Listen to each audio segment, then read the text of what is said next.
আমার ভিসার মেয়াদ মাত্র 10 দিন আছে, মেডিকেল ভিসা। আমি কি মেডিকেল ভিসায় ডাক্তার দেখাতে পারবো কিনা? মার্কেট করতে যাই তাহলে কি আমার কোনো সমস্যা হবে কিনা? ভিসা এভাবে করলে কোনোদিনও আপনি পাবেন না। আসসালামু আলাইকুম, আশা করি সবাই ভালো আছেন, আমিও ভালো আছি। তো আজকে কিছু প্রশ্নের উত্তর দিব। অনেক ভিউয়ার্স আমার প্রশ্ন করেছেন, তাই সেই প্রশ্নগুলোর উত্তর দিব আমি। তো আপনারা সবাই সাবস্ক্রাইব করবেন, শেয়ার করবেন, কারণ নতুন নতুন ভিডিও আসবে, নতুন নতুন দেশের সম্পর্কে আসবে, একটু ওয়েট করেন। তো প্রথম প্রশ্ন হয়েছে, এক ভাইয়ে বলতেছে যে আমার 5 বছরের ট্যুরিস্ট ভিসা আছে। ওনার 5 বছর মেয়াদের মাল্টিপল ট্যুরিস্ট ভিসা আছে, উনি যেটা বললো আর কি। তো উনি এখন যেতে পারবে কিনা এটা। তো আমি আগেই আপনারা বলি যে আপনার মাল্টিপল ভিসা থাকুক আর আপনার বিজনেস ভিসা থাকুক, আপনার এক্সিবিশন ভিসা থাকুক বা ভিজিট ভিসা থাকুক, আপনার এই কোনো বিষয়েই আপনি এই মুহূর্তে ইন্ডিয়াতে যেতে পারবেন না। তার প্রধান কারণ হইল আপনাকে কারণ দর্শানো দরকার যে আপনি কেন ইন্ডিয়াতে যাবেন। আর ট্যুর কোনো কারণ হতে পারে না, ঠিক আছে? ট্যুর ছাড়া মানুষ মরে যাবে না, ট্যুর ছাড়া মানুষের ক্ষতি হয়ে যাবে না, ট্যুর ছাড়া মানুষের কোনো কিছুই হবে না। তো সেক্ষেত্রে আপনি যদি ট্যুরিস্ট বিষয়ে এই মুহূর্তে বর্ডারে যান, যে কোনো বর্ডারে বা এয়ারেও যান, আপনাকে কিন্তু এয়ারে বাংলাদেশ ইমিগ্রেশন আপনাকে কিন্তু আটকাবে না, কারণ আপনার কাছে ভিসা আছে, আপনার কাছে টিকিট আছে। বাট আপনাকে কিন্তু ইন্ডিয়ান এয়ারপোর্ট থেকে আপনাকে কিন্তু ফেরত দেওয়ার সম্ভাবনা বেশি, বুঝতে পারছেন? আর বর্ডারে তো আপনাকে প্রথমেই ফেরত দিয়ে দেবে, কারণ আপনাকে তো কোনো কারণ দেখাতে পারবেন না। কি কারণ?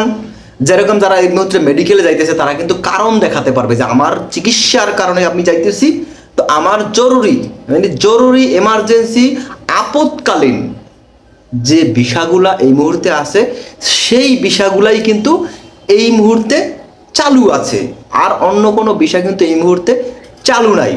তো আর একটা ভাইয়া প্রশ্ন করছিল আমার ভিসার মেয়াদ মাত্র 10 দিন আছে, মেডিকেল ভিসা। আমি কি মেডিকেল ভিসায় ডাক্তার দেখাতে পারবো কিনা? ভাই, আপনার মেডিকেল ভিসার যদি মেয়াদ যদি 10 দিন থাকে বা 15 দিন থাকে বা 20 দিন থাকে, আপনি অবশ্যই যেতে পারবেন, কিন্তু আপনাকে রিটার্ন টিকিট কাটতে হবে। কারণ কি? আপনার মেডিকেল ভিসার মেয়াদ ধরেন আগামী 10 দিন পরে, আজকে কত তারিখ? আজকে হয়েছে 8 তারিখ। যদি 18 তারিখ পর্যন্ত থাকে তাইলে আপনাকে কিন্তু 17 তারিখ ব্যাক করতে হবে। কারণ আপনি 17 তারিখ যদি এয়ার টিকিট অথবা বাসের টিকিট যদি আপনি দেখাতে পারেন রিটার্ন টিকিট, তাহলে কিন্তু আপনাকে এন্ট্রি করতে দিবে। আপনি যদি মেডিকেল ভিসা বা ডাবল এন্ট্রি ভিসা যদি আপনার কাছে থেকে থাকে, বুঝতে পারছেন? কারণ আপনার ডাবল এন্ট্রি ভিসাও তো আপনি ওখানে গিয়ে একদিন অ্যাম্বাসিতে করবেন, স্টে করবেন বা অ্যাম্বাসিতে দেখা করবেন বা ওখানে ইন্টারভিউ দেবেন। একটা ভাইয়া প্রশ্ন করছিল যে আমি এই মুহূর্তে মেডিকেল ভিসায় ইন্ডিয়াতে আসি, আমি যদি মার্কেট করতে যাই তাহলে কি আমার কোনো সমস্যা হবে কি না প্রশ্ন করছিল। ভাইয়া, আমি আপনার উদ্দেশ্যে বলতেছি, আপনি মার্কেট করতে যাবেন, এখানে কোনো সমস্যা হবে কি না, সেক্ষেত্রে আপনাকে আমি বলবো যে আপনি মার্কেট করতে যান, আশা করি কোনো সমস্যা হবে না। কিন্তু আপনি অবশ্যই, ঠিক আছে, সেখানে বেশি সময় স্টে করবেন না বা আপনি কোনো জোর ঝামেলায় জড়াবেন না। যেমন একটা ভিড় এরিয়া, যে এখানে একটা ভিড় হয়েছে, মারামারি হইতেছে, গ্যাঞ্জাম হইতেছে, ওখানে কিন্তু আপনি যাবেন না। কারণ কি? ওখানে গেলে আপনি বাংলাদেশি পরিচয় জানলে কিন্তু একটা সমস্যা হতে পারে, বুঝতে পারছেন? আপনি মার্কেট করতে যেতেই পারেন, কারণ আপনার কিন্তু পোশাকের দরকার হতেই পারে, বুঝতে পারছেন? সেক্ষেত্রে আপনি কিন্তু বেশি মার্কেট কইরেন না, কারণ বর্ডারে কিন্তু আপনাকে প্রশ্নর সম্মুখীন হওয়া লাগতে পারে যে আপনি এত পোশাক কেন নিয়ে আসছেন। আপনি তো চিকিৎসার জন্য গেছেন, আপনি কি চিকিৎসা করতে গেছেন নাকি আপনি মার্কেট করতে গেছেন, কোনটা সেটা বলেন, বুঝতে পারছেন? আপনি মার্কেট করতে যান আর যাই যান একটু কম পরিমাণে কিনবেন, বুঝতে পারছেন?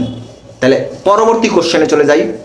তো আরেকটা ভাইয়া প্রশ্ন করছিল যে আমার বাবার ক্যান্সার রোগী, আমি কি যেতে পারবো কিনা? জি ভাইয়া, আপনার বাবার যদি ক্যান্সার রোগী হয়ে থাকে তাহলে আপনি অবশ্যই যেতে পারবেন। কারণ কি? ক্যান্সার রোগ কিন্তু কোনো নর্মাল রোগ না, মরণ ব্যাধি। আপনার কাছে যদি মিনিমাম 5 থেকে 6টা আপনার ডকুমেন্টস থেকে থাকে, কীরকম ডকুমেন্টস? যেটা রোগ নির্ণয় করা আছে, ক্যান্সার বা যে কোনো কিছু নির্ণয় করা আছে, এইরকম যদি ডকুমেন্টস থেকে থাকে তাহলে আপনি অ্যাপয়েন্টমেন্ট নেবেন। কিভাবে অ্যাপয়েন্টমেন্ট নেবেন আমি আপনাকে সংক্ষেপে বলে দেই। আপনি যদি যে কোনো একটা হসপিটালের, যেমন নারায়ণা বা টাটা বা অ্যাপোলো, যে কোনো হসপিটালের ওয়েবসাইটে যান, ওয়েবসাইটে গেলে দেখবেন এক বা ডান সাইডে অথবা বাম সাইডে দেখবেন হেল্প লাইভ চ্যাট।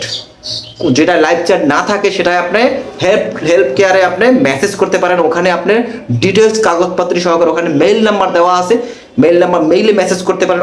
সবচেয়ে ভালো হয় এখানে লাইভ চ্যাট আছে, ওখানে আপনি যদি লাইভ চ্যাট করেন ওখানে কিন্তু আপনি ডকুমেন্ট চাইবে, সেই ডকুমেন্টস ওখানে দিলে কিন্তু ওরা কিন্তু আপনার মেইল আইডিও চাবে, মোবাইল নাম্বারও চাবে, সেই মেইল আইডি থেকে আপনাকে ইনভাইটেশন পাঠিয়ে দিবে।